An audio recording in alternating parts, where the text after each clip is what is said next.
The Hundred Years' War, nothing but a little prolonged conflict between neighbors. It was like a never-ending chess game where instead of capturing pieces, they just torched each other's kingdoms. So if you think you held a grudge for longer than you should, try over 100 years. These guys weren't playing. We are in the mid-14th century and let's see how this epic saga of more than 100 years of war started. Well, the thing was that the last three French kings couldn't produce a son to continue the line.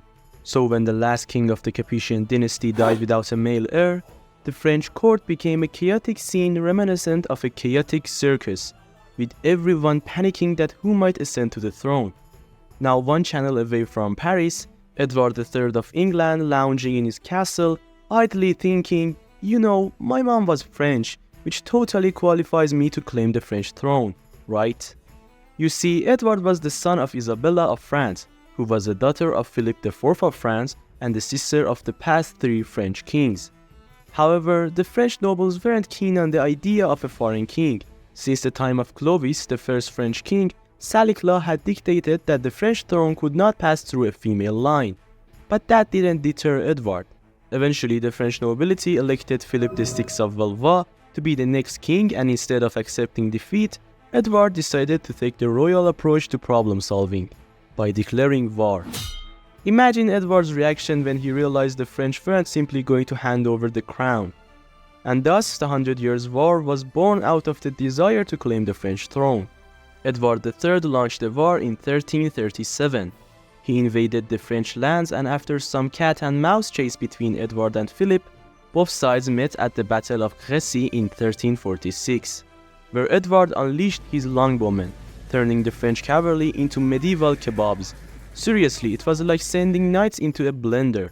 Chaos and lots of flying bits. You'd think they would learn, but nope. The French would show up later, determined to prove that chivalry was not dead, just extremely misguided. And let's not forget, Edward wasn't just your average king. He was more like a kid in a candy store. Except the candy was French castles and the kids were knights who could actually swing swords. His victories painted an image of an undefeatable king in his mind, but as any good historian knows, hubris often comes before a fall, and fall he would. Just when the 100 Years' War was getting exciting, the Black Death crashed the party. Suddenly, warriors were more interested in avoiding contagion than collecting trophies. Picture generals trying to negotiate peace while dodging coughs. Talk about a bad case of bad timing. The Black Death didn't just stop the fighting, it threw the entire medieval world into chaos. Hounds were emptied, farms lay fallow, and the concept of personal space took on a whole new meaning. As knights sat around, waiting for the war to stop falling apart, you can bet they weren't exactly sharpening their swords. They were more likely to be found in a corner, clutching their throats and sneezing into their capes. When the war finally resumed in the 1350s, the English were back at it, this time led by the Black Prince, Edward's son, who had become a worthy commander campaigning with his father. The Black Prince started his campaign in the southern province of Gascony. He infiltrated deep into the French territories, raiding every village he came across.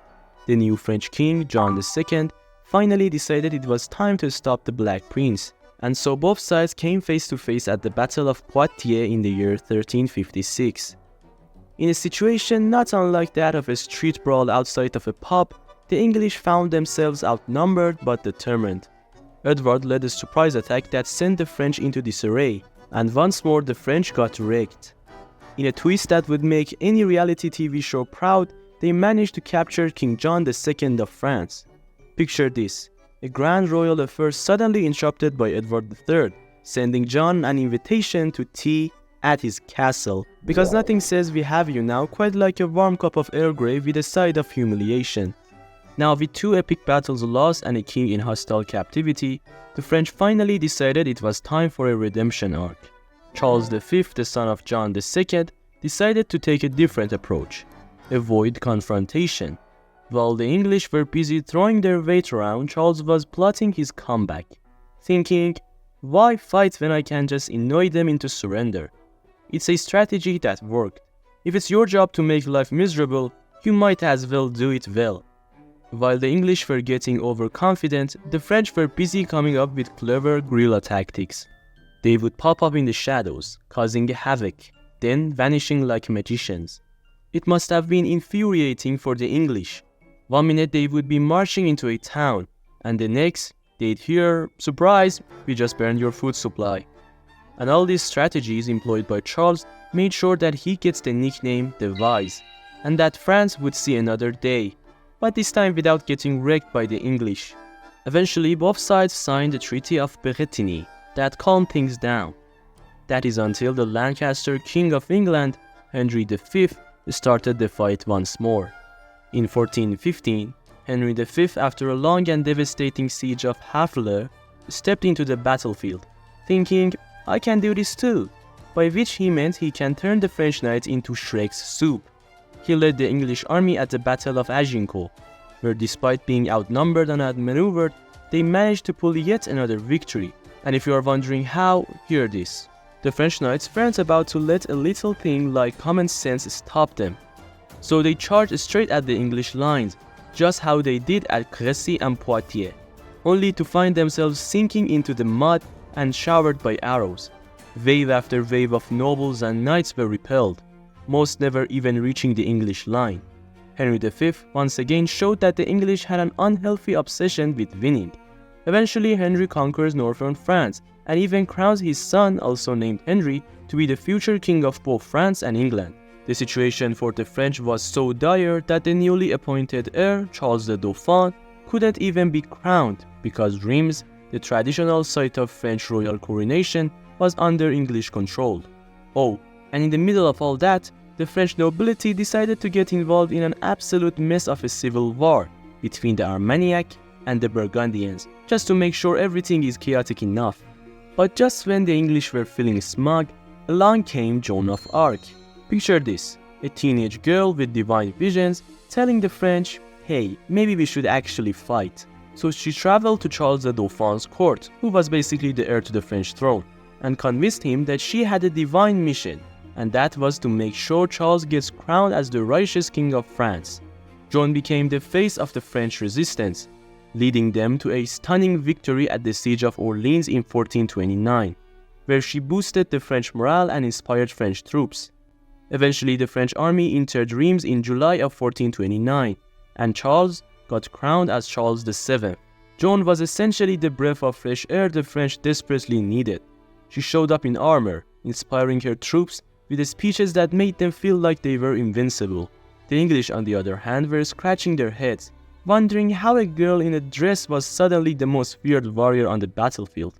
But after a classic medieval blunder, the Burgundians, who had allied themselves with the English, captured Joan and ransomed her to the English, and after a trial for heresy, they burned her at the stake.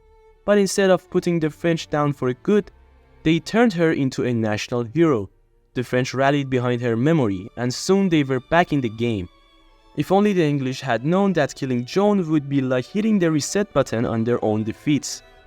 By 1453, France was on a roll. Charles VII captured every holdout of the English in France, except Calais, but that wouldn't stay in English hands for long. So eventually the English were like, "Alright, fine, you can keep your throne. We'll just head back to our cozy castles. Thanks." And that's how this war ends. 116 years and a bunch of kings later, with none perhaps more victorious than Charles VII. Remember, friends, peace might be boring, but at least it won't get you burned at the stake. And who knows, whether in history or in our lives, there might be a little Joan of Arc in all of us, waiting to rise and change the tides. Ideally, without the stake burning part. If you enjoyed this video on the 100 Years War, don't forget to like and subscribe for more tales of historical mayhem. Until the next time.